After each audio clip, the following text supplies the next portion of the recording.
जब हेवनली सी सिटी में जंग खत्म हुई, एक और ज्यादा खतरनाक और पावरफुल जंग लिनहाई में शुरू हुई, जो वहां से ज्यादा दूर नहीं थी। ये जंग रिवरसाउथ डोमेन ऑपरेशन कमांडर सेंटर के द्वारा कमांड की जा रही थी और टोटल 10 म्यूटेंट ऑर्गेनाइजेशंस भेजे गए थे। हेडक्वार्टर्स ने सभी तरह की मदद प्रोवाइड की थी।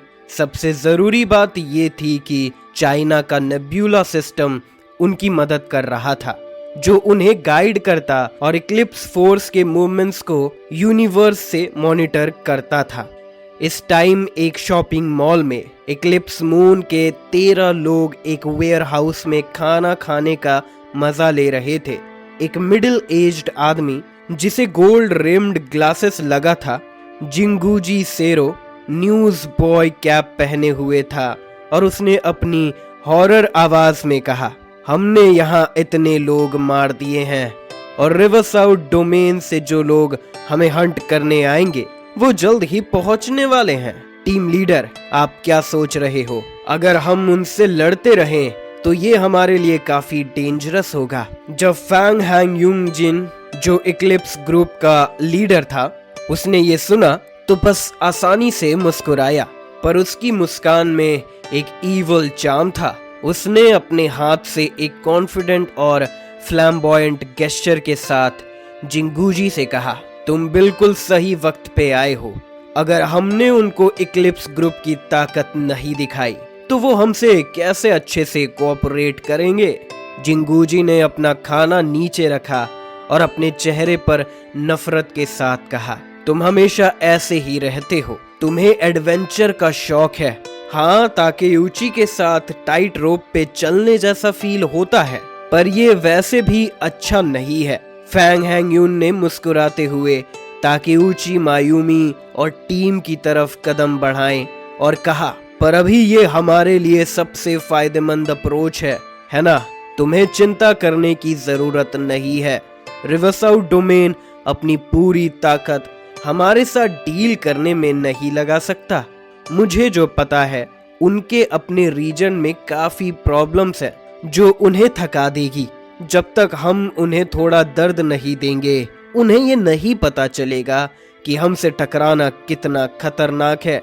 फिर हमारे पास नेगोशिएट करने का एक अच्छा चांस होगा। फैंग हैंग यूंग मुस्कुराते हुए अपने हाथ बढ़ाता है और अपने थंब और इंडेक्स फिंगर से एक छोटा गेस्चर बनाता है। उन्हें बस थोड़ा सा नियॉन शॉक दे दो, बस उतना ही काफी है। जिंगूजी ने अपने ग्लास एडजस्ट करते हुए होपलेस फील किया। फैंग हैंग यूंग के एडवेंचरस स्पिरिट को देखते हुए उसने ताकेयूची मायूमी को देखा, जो चुपचाप कैंड बियर पी रही थी, और बोला, ताकेयूची, आज का डिविनेशन शुरू करते हैं। लेकिन ताकेयूची ने कुछ नहीं सुना।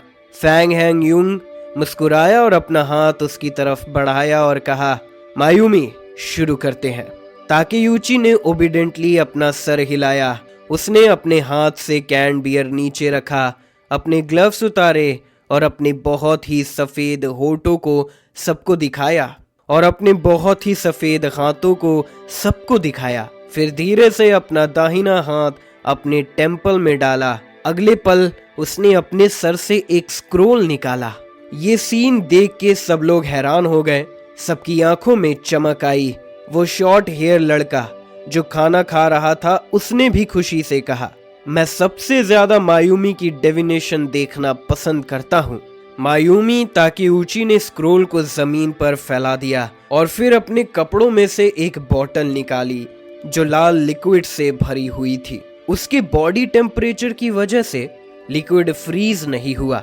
उसने बोतल का ढक्कन खोला और हल्का सा खून का स्मेल हवा में चला गया। ताकेयूची ने अपना दाहिना हाथ हवा में एक पल के लिए रोका और एक अजीब सी ताकत अपने हाथ में इकट्ठा करने लगी, जो आखिरकार एक पतली ब्रश में बदल गई। ये ब्रश एक लंबी बैम्बूस की तरह थी, जिसके एंड पर एक नंगा भूत था जो बैम्बू को पकड़कर चबा रहा था। ताकेयूची का चेहरा अब काफी सीरियस हो गया था और उसकी आंखों में एक धुंधली सी रोशनी आने लगी। फिर उसने ब्रश को लाल लिक्विड में डुबोया और बहुत जल्दी से स्क्रोल पर लिखना शुरू कर दिया। कुछ ही देर में वो लंबा स्क्रोल पूरी तरह से लाल लफ्जों से भर गया और उन लफ्जों से अजीब सी रोशनी निकल रही थी। डिविनेशन के बाद मायूमी ताकेउची ने अपना पेन रखा, पर उसने जो कुछ किया था उसके बाद वो थोड़ी बहुत थक गई थी। कुछ लोग जल्दी से उसकी भविष्यवाणी देखने आए, जबकि कुछ लोग शायद इंडिफरेंट देखने की कोशिश कर रहे थे, लेकिन उनकी आंखें बिना चाहे वहां देख रही थी। बॉस फैंग हैंग यून, उसने स्क्रोल उठाया और ध्यान से उसे पढ़ा। उसकी आंखें और ज्यादा चमकने लगी और उसकी मुस्कान भी बढ़ गई। तो लोग आ रहे हैं और काफी सारे लोग हैं, जिंगूजी ने नफरत भरी नजरों से कहा। कुछ लोग शांत दिख रहे थे, जबकि कुछ लोग एक्साइटेड थे। फैंग हैंग यून ने सब पर नजर डालकर सबको टास्क देना शुरू किया। रियुजावा और मेरी वाइफ, तुम दोनों साउथ ईस्ट जाओ एक कपल की तरह। तेकाशी ताकीजावा और मेरी वाइफ नानाको, तुम दोनों भी अपने हथियार उठाओ और वेयर हाउस से निकल जाओ। नुआगा, तुम्हें वेस्ट जाना है, वहां के एनिमीज तुम्हारे लिए ठीक है। समुराई तुकामोतो नोबुनागा ने अपना स्वॉर्ड उठाया और बिना कुछ बोले चुपचाप वेस्ट की तरफ चला गया। डोंगी, तुम्हें ईस्ट जाना है, आज तुम्हारा फॉर्च्यून वहां है। डोंगू यानीन, जो 2 मीटर लंबा और बियर जैसे ब्लैक फेस्ड आदमी था, सेलो सी को लेकर चला गया। फांग हैंग यून ने अपने सभी सबॉर्डिनेट्स को डिविनेशन के मुताबिक टास्क असाइन किए और जल्द ही रूम के आधे से ज्यादा लोग जा चुके थे। शॉर्ट हेयर लड़का, जो शीर्ष सिमोनो सातोरू के नाम से जाना जाता था, बिल्कुल इन सब चीजों से अनजान था और बस अपना लंच बनाता हुआ मुस्कुराता जा रहा था। फैंग हैंग युआन इसके पास आया और बैठ गया। उसने अपने जैकेट से एक वुडन स्पून निकाला और पॉट से सूप का एक छोटा सा घूंट उठाया। फिर उसने चेहरे पर एक एंजॉय करने वाली एक्सप्रेशन दिखाई। ये सच में अच्छा है, अब मैं एक पूरा खाना खा सकता हूँ। पता नहीं वो खाने के बारे में कह रहा था या अगले बैटल के बारे में। लिन हाई सिटी में, हालांकि रिवरसाउथ डोमेन रीजनल हेडक्वार्टर्स के लोग अभी तक नहीं आए थे, लेकिन उन्होंने इक्लिप्स मून के लोकेशन को सैटेलाइट पोजीशनिंग के जरिए ट्रैक कर लिया था। ऑपरेशंस डिपार्टमेंट के मिनिस्टर तू युनले ने खुद ऑपरेशंस को कमांड करने का जिम्मा उठाया था, लेकिन कमांड करने की बात हो रही थी, मगर असल में ये ज्यादा ऑब्जर्वेशन था, क्योंकि river south super power federation अभी अभी इस्टेब्लिश हुई थी और आउटर सिटी के म्यूटेंट फोर्सेस उनके ऑर्डर्स को पूरी तरह से नहीं मानने वाले थे। ऑपरेशंस डिपार्टमेंट के इंटेलिजेंस के मुताबिक 10 म्यूटेंट टीम्स ने हर तरफ से घेराबंदी शुरू कर दी थी और धीरे धीरे साउथ ईस्ट डायरेक्शन में घेराव को टाइट कर रहे थे। यहाँ जो फोर्स आ रही थी वो पांग जूलियो ऑर्गेनाइजेशन थी, जो हाइन सिटी से आई थी। उसके साथ 20 इलाइट लोग थे, जिनमें से 6 म्यूटेंट्स थे जो काफी स्ट्रॉन्ग थे और बाकी लोग इलाइट प्लेयर्स थे जो स्नाइपिंग, रिकॉनेसेंस और ब्लास्टिंग में माहिर थे। पांग जूलियो ने कहा, जब सब लोग डेजिग्नेटेड लोकेशन पर पहुंच जाएंगे तब हम सब मिलके घेराव को स्क्वीज करेंगे। दुश्मन को हल्की सी नजर से मत देखना और अपने आप को कम मत करना। पर जब वो अपने स्काउट्स को आसपास के खतरे को इन्वेस्टिगेट करने को कह रहा था, अचानक उसकी आंखों में गहराई आई, क्योंकि उसने देखा कि एक आदमी धीरे धीरे शहर की गली से आ रहा था। एक आदमी जो थोड़ी लंबे बाल और ब्लैक कॉम्बैट यूनिफॉर्म पहने हुए था। पांग जूलियो थोड़ा हैरान हुआ और उसका दिमाग टेंस हो गया।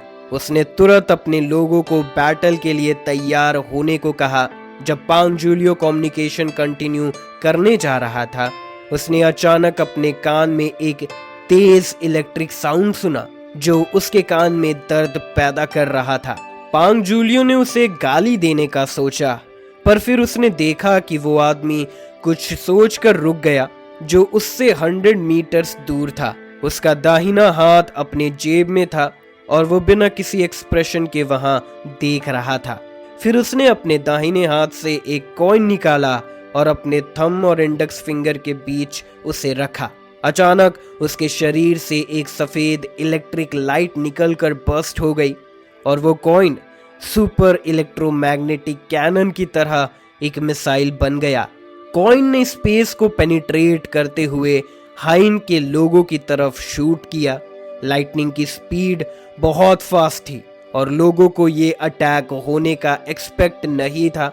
सीधा एक म्यूटेंट का चेस्ट फट गया और एक बड़ा सा जलता हुआ होल उसके चेस्ट में बन गया। उसकी आंखों में अभी भी डिसबिलीफ था और वो सीधा नीचे गिर गया। पांग जूलियो ने कहा कि उसने एक्चुअली इतना हिम्मत दिखाया था कि इनिशिएटिव लेकर अटैक कर दिया।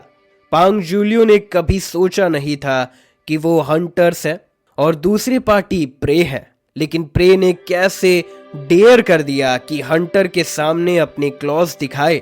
वो जापानीज, मार डालो उसे। चाहे पैंग जूलियो का टेम्परामेंट कितना भी अच्छा हो, लेकिन वो अपने सामने अपने आदमियों को मरता हुआ देखकर चुप नहीं रह सकता था।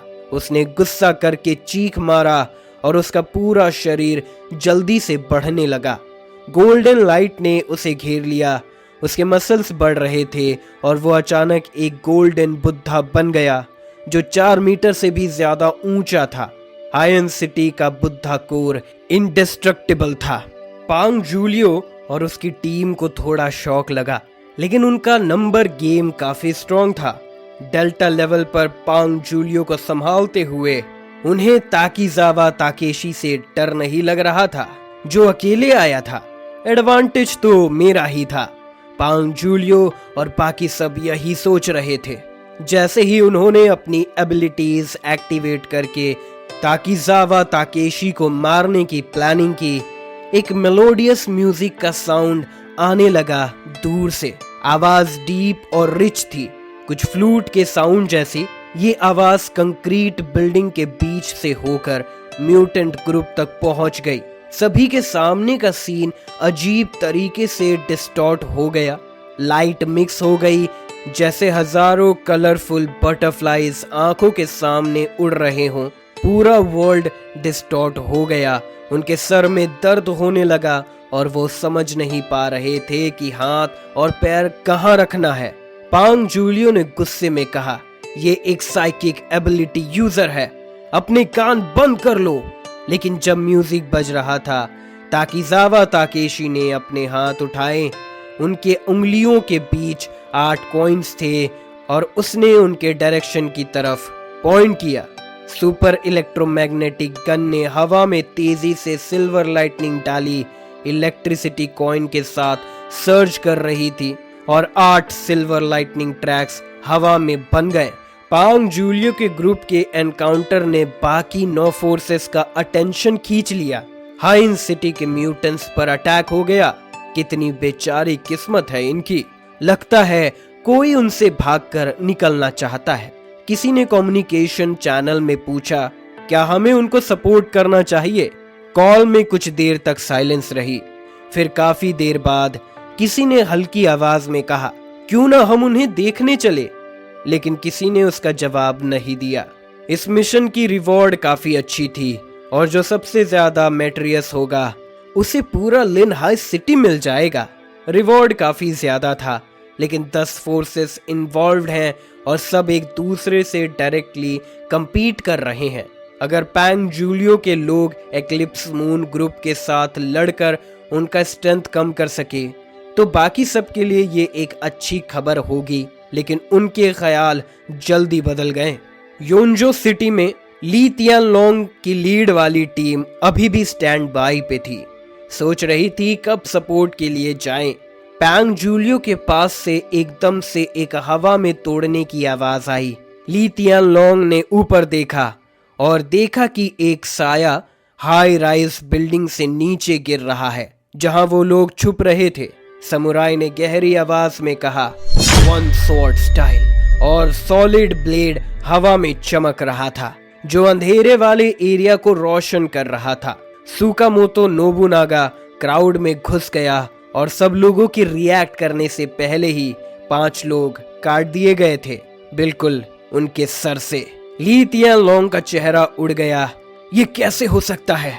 वो समुराई की ताकत से हैरान नहीं था, लेकिन जो एक्शन हो रहा था वो ये दिखाता है कि उन्हें पता था कि वो यहाँ है, पर उन्हें लगता था कि रिवरसाउथ डोमेन से सैटेलाइट सपोर्ट मिल रहा था और उनका इंटेलिजेंस दूसरे पार्टी से आगे था। तो ये कैसे हो गया कि दूसरे पार्टी ने उन्हें पहले ही ढूंढ लिया? सिर्फ उन्हें नहीं, बल्कि कुछ ही मिनट्स में हर म्यूटेंट फोर्स को इक्लिप्स मून के लोगों ने अटैक कर दिया। वो सब अच्छे से छुपकर एक सिग्नल पर कलेक्टिव स्प्रिंट की प्लानिंग कर रहे थे, लेकिन हर कदम उनको लग रहा था कि दूसरी पार्टी को पता चल रहा है, जो उन्हें पैसिव बना रहा था। रिवरसाउथ डोमेन के कॉम्बैट सेंटर में युनले ने स्क्रीन पर अपनी तेजी से कटने वाली आंखों से देखा। वो 10 मेजर म्यूटेंट ऑर्गेनाइजेशंस के कम्युनिकेटर्स के जरिए इन पिक्चर्स को देख रहा था। उसे भी ये नहीं लगा था कि उन्हें पहले मार दिया जाएगा। ये कैसे हो सकता है? क्या हमने कोई इंफॉर्मेशन लीक की? फिर तुरंत युनले ने ये आइडिया रिजेक्ट कर दिया। ऐसा नहीं हो सकता। हेडक्वार्टर्स ही वो जगह है जहां हर लोकेशन को एक्यूरेटली ट्रैक किया जा सकता है। उसकी आंखों ने कॉम्बैट सेंटर में सभी स्टाफ मेंबर को स्कैन किया, लेकिन फिर उसने अपना सर हिलाया और ये आइडिया भी रिजेक्ट कर दिया। कमांड सेंटर की सिक्योरिटी लेवल सबसे ज्यादा है। हर मैसेज यहाँ इंटरसेप्ट होता है और कोई भी सिक्योरिटी नेटवर्क को क्रॉस करके इंफॉर्मेशन नहीं दे सकता। फिर उसने सोचा, ये कोई सुपर पावर एक्सप्लोरेशन टाइप का पावर होगा। क्या ऐसा कोई पावर इतनी बड़ी एरिया को कवर कर सकता है? युनले की आंखों में शार्पनेस बढ़ गई और उसे लगा कि ये इंसिडेंट थोड़ा ट्रिकी हो रहा है। लिन हाई सिटी में बैटल शुरू हो गई थी। ये सडन सिचुएशन ने सबको सरप्राइज किया था। 10 मेजर फोर्सेस पहले थोड़ा पैनिक हो गए थे और सरप्राइज अटैक की वजह से उनकी कॉम्बैट पावर थोड़ी कम हो गई थी, लेकिन वो भी पावरफुल और डोमिनेटिंग थे। जल्दी अपनी पोजीशन स्टेबलाइज कर ली। जब उन्होंने देखा कि उन्हें पूरे इक्लिप्स ग्रुप ने नहीं, सिर्फ 1 या 2 लोगों ने अटैक किया था, तो उन्होंने थोड़ा राहत महसूस की। स्पेशली सिटी के ईस्ट में ली गुआंग भाचांग से और मांग शुआंग शिकिंग से उनकी 2 टीम्स ने मिलकर एनिमी से लड़ाई शुरू की थी। उनका अपोनेंट एक आदमी था जो सूट पहने हुए था और सेलो केस लेके चल रहा था और इतना स्ट्रांग था जैसे भालू की तरह, बस एक आदमी था। ली गुआंग ने अपने कांपने वाले चेहरे के साथ सोचा, क्या ये जापानीज लोग पागल हो गए हैं? क्या इन्हें ये दिखाई नहीं देता कि हमारे पास 40-50 लोग हैं? एक ही आदमी के साथ लड़ना तो मतलब अपने आप को मारना है। ली गुआंग ने ज्यादा इस पर नहीं सोचा। पीस टॉक का कोई चांस नहीं था और वो समझ नहीं रहा था कि दूसरी पार्टी क्या कह रही है। तुरंत 10 शार्प शूटर्स निकले, स्नाइपर राइफल्स उठाए और एमिंग करके शूटिंग शुरू कर दी। उन्होंने हाई एनर्जी बुलेट्स यूज की जो रिवरसाउथ डोमेन ने म्यूटेंट्स के अगेंस्ट यूज करने की परमिशन दी थी। उनके सामने जो इंसान खड़ा था वो था दागोंग यानिन।